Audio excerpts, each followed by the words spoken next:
Snapdeal ఒకప్పుడు ఇండియాలో major e commerce ప్లాట్ఫామ్గా ఉండేది. కేవలం 6 ఏళ్లలో దేశంలో సెకండ్ పాపులర్ ఈ-కామర్స్ ప్లాట్ఫామ్గా ఎదిగింది. స్నాప్డీల్ బిజినెస్ పీక్స్లో ఉన్నప్పుడు వాళ్ళ వాల్యుయేషన్ $6.5 బిలియన్ ఉండేది. వాళ్ళ ఇన్వెస్టర్స్ రతన్ టాటా గారు, eBay, Nexus venture, soft bank లాంటి కంపెనీస్. కానీ 2016లో స్నాప్డీల్ యొక్క మార్కెట్ షేర్ 25% నుంచి 4%కి పడిపోయింది. ఆ తర్వాత 2017లో ఈ కంపెనీ దివాళా తీయాల్సి వచ్చింది. అసలు ఈ కంపెనీ అంత ఫండింగ్ వచ్చాక కూడా ఎందుకు ఫెయిల్ అయింది? స్నాప్డీల్ దగ్గర నుంచి సెల్లర్స్ ఎందుకు వెళ్ళిపోయారు? ఇప్పుడు స్నాప్డీల్ పొజిషన్ ఏంటి? ఫ్యూచర్లో ఏమైనా కంబ్యాక్ చేయగలరా అని ఈ వీడియోలో చూద్దాం. 2010లో కునాల్ బాల్ అలాగే రోహిత్ బన్సల్ స్నాప్డీల్ని స్టార్ట్ చేశారు. ఆ టైంలో వీళ్ళకి ఉన్న ఒకే ఒక కాంపిటీటర్ ఫ్లిప్కార్ట్. ఈరోజు ఫ్లిప్కార్ట్ మార్కెట్ షేర్ 50% ఉంటే స్నాప్డీల్కి 4% మాత్రమే ఉంది. స్టార్టింగ్లో వీళ్ళు పెద్ద పెద్ద బ్రాండ్స్ కొనడానికి కస్టమర్స్కి డిస్కౌంట్స్ ఇచ్చేవారు. దానివల్ల మనలాంటి కస్టమర్స్కి వాళ్ళ గురించి తెలుస్తుంది. వీళ్ళ ఒరిజినల్ ప్లాన్ ఏంటంటే అలీబాబా లాంటి ఒక ఈ-కామర్స్ వెబ్సైట్ని ఇండియాలో లాంచ్ చేయాలనుకున్నారు. సో నెక్సస్ వెంచర్ దగ్గర నుంచి $12 మిలియన్ ఫండింగ్ని సంపాదించారు. కేవలం 3 ఏళ్లలో స్నాప్డీల్ $2 బిలియన్ వాల్యుయేషన్ని సంపాదించగలిగారు. సో అంతా బాగానే ఉంది, కానీ వాళ్ళు అప్పుడు గమనించిన విషయం ఏంటంటే బిజినెస్ అయితే బాగుంది కానీ ప్రాఫిట్స్ జనరేట్ అవ్వట్లేదు. ఇదే కాకుండా కస్టమర్స్ కూడా స్నాప్డీల్తో కొన్ని ప్రాబ్లమ్స్ని ఫేస్ చేస్తున్నారు. వాళ్ళు ఆర్డర్ చేసిన ప్రోడక్ట్స్ లేట్గా వచ్చేవి. ఒక్కోసారి అయితే ఆర్డర్ చేసిన ప్రోడక్ట్ ఒకటైతే వేరే ప్రోడక్ట్ డెలివరీ అయ్యేది.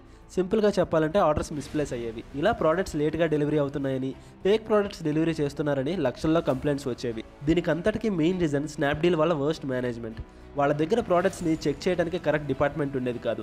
దానివల్ల షాప్ కీపర్స్కి బెనిఫిట్ అయినా మనలాంటి కస్టమర్స్కి నష్టం జరిగేది. సో వాళ్ళు ఫ్లిప్కార్ట్ అండ్ అమెజాన్ వెబ్సైట్స్ నుంచి కొనడానికి ఇష్టపడేవారు. ఇంకా సెల్లర్స్ విషయానికి వస్తే ఫస్ట్లో స్నాప్డీల్ దగ్గర చాలామంది సెల్లర్స్ ఉండేవారు. అప్పట్లో వాళ్ళకి ఆర్డర్స్ ఎక్కువ వచ్చేవి, మంచి పాలసీస్ ఉండేవి అండ్ మేనేజ్మెంట్ కూడా చాలా బాగుండేది. మిగిలిన కంపెనీస్ అన్ని 21 డేస్కి పేమెంట్స్ సెటిల్ చేస్తే స్నాప్డీల్ 7 డేస్కి వాళ్ళ పేమెంట్స్ని ట్రాన్స్ఫర్ చేసేవారు. కొన్ని రోజులు వాళ్ళ రిలేషన్ బాగానే ఉంది, కానీ ఆ తర్వాత స్నాప్డీల్ వాళ్ళ పాలసీస్ సెల్లర్స్కి పెద్ద తలనొప్పిగా మారాయి. చిన్న చిన్న తప్పులు జరిగాయని సెల్లర్స్ అకౌంట్స్ని బ్లాక్ చేసేవారు. దాని గురించి కంపెనీని అడిగినప్పుడు ఈవెన్ ఎవరు బ్లాక్ చేశారో, ఎందుకు బ్లాక్ చేశారో కూడా వాళ్ళ దగ్గర సరైన ఆన్సర్ ఉండేది కాదు. ఇది కాకుండా సెల్లర్స్ వాళ్ళ స్టాక్ని స్నాప్డీల్ వేర్ హౌసెస్లో స్టోర్ చేయాలని ఒక వర్స్ట్ పాలసీని తీసుకువచ్చారు. ఆల్రెడీ సెల్లర్స్ ఎవరి వేర్ హౌసెస్ వాళ్ళు మెయింటైన్ చేస్తున్నారు. సో వాళ్ళు స్నాప్డీల్ వేర్ హౌసెస్కి స్టాక్ పంపించడానికి ఒప్పుకోలేదు. అయితే మీరు రోజుకి 5 ఆర్డర్స్ మాత్రమే మీ వేర్ హౌసెస్ నుంచి పంపించగలరని స్నాప్డీల్ మళ్ళీ పాలసీస్ని చేంజ్ చేశారు. ఒక సెల్లర్ ప్లేస్లో ఉండి ఆలోచించండి, రోజుకి 1000 ఆర్డర్స్ డెలివరీ చేసే సెల్లర్కి ఇలాంటి పాలసీస్ పెడితే ఎంత ఫ్రస్ట్రేటింగ్గా ఉంటుంది. సో ఇంకా చేసేదేమీ లేక సెల్లర్స్ స్నాప్డీల్ వేర్ హౌసెస్కి పంపించడానికి ఒప్పుకున్నారు. ఇప్పుడు ఆ స్టాక్ని మెయింటైన్ చేయడానికి స్నాప్డీల్ వేర్ హౌస్లో స్పేస్ సరిపోవట్లేదు. మళ్ళీ స్నాప్డీల్ పాలసీస్ని చేంజ్ చేసి వాళ్ళ వేర్ హౌస్లో స్టాక్ పెట్టాలంటే రెంట్ పే చేయాలని, లేదా ఎవరి స్టాక్ వాళ్ళు రిటర్న్ తీసుకువెళ్ళమని చెప్పారు. ఇప్పుడు అన్నిటికంటే మెయిన్ ప్రాబ్లం వచ్చింది.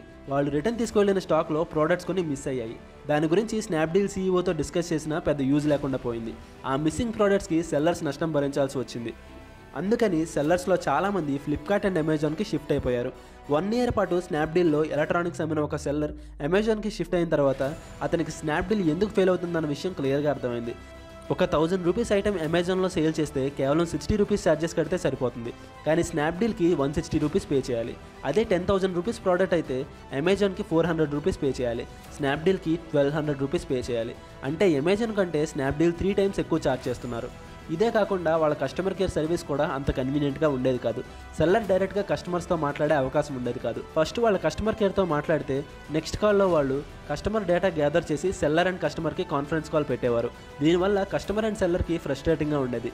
స్నాప్డీల్ సెల్లర్ సపోర్ట్ సిస్టమ్ ఎంత వరస్ట్గా ఉండేదంటే ఈరోజు సెల్లర్తో మాట్లాడిన ఎగ్జిక్యూటివ్ రేపు ఇష్యూని కంటిన్యూ చేయకుండా వేరే ఎగ్జిక్యూటివ్కి కనెక్ట్ అయ్యేది. ఫ్లిప్కార్ట్ అండ్ అమెజాన్ స్పెసిఫైడ్ ప్రోడక్ట్స్ని టార్గెట్ చేస్తే స్నాప్డీల్ మాత్రం స్పెసిఫికేషన్స్ లేకుండా ఎక్స్పాండ్ చేస్తూ వెళ్లారు. వాళ్ళ ఇంటర్నల్ ప్రాబ్లమ్స్ని సాల్వ్ చేయకుండా వాళ్ళ దగ్గర ఉన్న ఫండింగ్తో కస్టమర్స్కి ఎక్కువ డిస్కౌంట్స్ ఇవ్వడం మీద ఫోకస్ చేశారు. దివాళీ ఆఫర్స్గా డిస్కౌంట్స్ ఇవ్వడానికి 2000 crores ఖర్చు పెట్టారు. ఇదే కాకుండా ఫ్రీచార్జ్, షోపో, రెడ్యూస్ డేటా లాంటి కొన్ని కంపెనీస్ని ఎక్వైర్ చేసుకున్నారు. వాళ్ళు ఎక్వైర్ చేసుకున్న ఒక్క కంపెనీని కూడా సక్సెస్ఫుల్ గా రన్ చేయలేకపోయారు. అలానే 14 కంపెనీస్ కి ఫండింగ్ ఇచ్చారు. అలా ఫండింగ్ ఇచ్చిన పెప్పర్ ట్యాప్ కంపెనీ మీద ప్రెజర్ పెట్టడంతో వాళ్ళ ఫండింగ్ మొత్తాన్ని ఇలానే వేస్ట్ చేశారు. ఆ కేస్ స్టడీ కామెంట్ సెక్షన్లో పిన్ చేశాను, ఇంట్రెస్ట్ ఉంటే ఒకసారి చెక్ చేయండి. స్నాప్డీల్ ఫెయిల్ అవడానికి మెయిన్ రీజన్స్ ఆ కంపెనీ సీఈఓస్. ఎందుకంటే వాళ్ళకి సెపరేట్ మేనేజ్మెంట్ అంటూ ఎవరు లేరు. వాళ్ళు తీసుకున్న బ్యాడ్ డెసిషన్స్, వర్స్ట్ మేనేజ్మెంట్ వల్ల ఈరోజు స్నాప్డీల్ ఫెయిల్ అయింది. వాళ్ళ పాలసీస్ సెల్లర్స్ని అలాగే కస్టమర్స్ని చాలా ఇబ్బంది పెట్టేవి. ఇంత జరిగాక కూడా మన సీఈఓస్ ఇద్దరు తలకొక 45 crores శాలరీస్ తీసుకున్నారు. సాఫ్ట్ బ్యాంక్ ఫండింగ్ మేనేజర్ అయిన నికేష్ అరోరా ఉన్నంత వరకు వీళ్ళు ఎంత ఖర్చు పెట్టినా ఫండింగ్ వచ్చేది. కానీ ఆయన రిజైన్ చేశాక వీళ్ళకి ఫండింగ్ ఆగిపోయింది. సో ఈవెన్ ఆపరేషనల్ కాస్ట్ని కూడా మెయింటైన్ చేయలేకపోయారు. దాంతో స్నాప్డీల్ని 50 50% లాస్కి ఫ్లిప్కార్ట్ అండ్ పేటీఎంకి అమ్మేశారు. ఈరోజు స్నాప్డీల్ 1 రూపీ ప్రాఫిట్ని సంపాదించడానికి 2 రూపీస్ ఖర్చు పెట్టాల్సి వస్తుంది.